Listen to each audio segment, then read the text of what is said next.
Hello mga ka-cooks, magandang araw, magandang gabi at magandang hapon or magandang umaga po sa atin lahat. And syempre, andito na naman po ang inyong lingkod at manggugulo na naman po ako sa inyong page po or sa inyong wall. Sa padaan na naman po ulit ako and sana wag po kayong mananawang manood and sana po tapusin niyo po kung ano po yung aking ginagawa.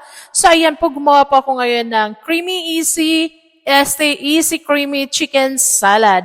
So tara, let's samahan niyo ako. And syempre, ayan na nga po ang aking presentation. O, diba? Napaka-healthy niya po.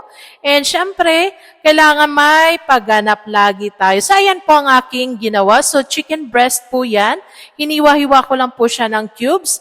Then, lulutuin po natin siya ng maigi para hindi po siya malansa. And nilagyan ko po siya ng asin paminta habang pinapakulo ko po.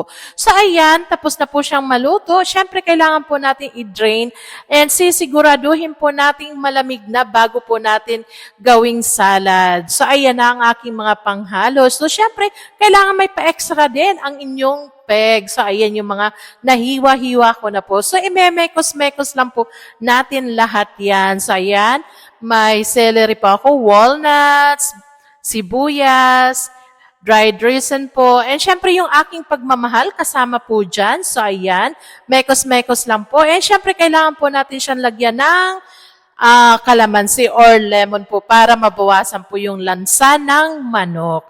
So, ayan, mayonnaise lang po and konting asin paminta po kasi nalagyan ko na po siya nung pinakuluan ko siya.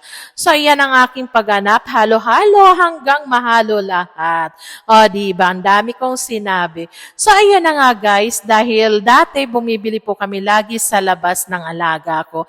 And one time po parang na food poison po ang alaga ko. So, ayun, naisipan ko na pong ako na lang mismo ang gagawa at sigurado pong bagong gawa po yung aking ipapakain sa alaga ko. And syempre sa akin na rin.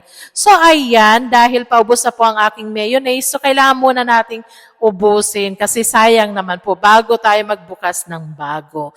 So ayan lang po, napakadali lang pong gawin yan. So kahit sa mga nanay, para ngayong Pasko, pwede rin po siyang panghanda or pang-appetizer, o diba? Nakakatuwa lang dahil napakaganda po niyang ipresenta. O, tara, let's samahan niyo na po ako.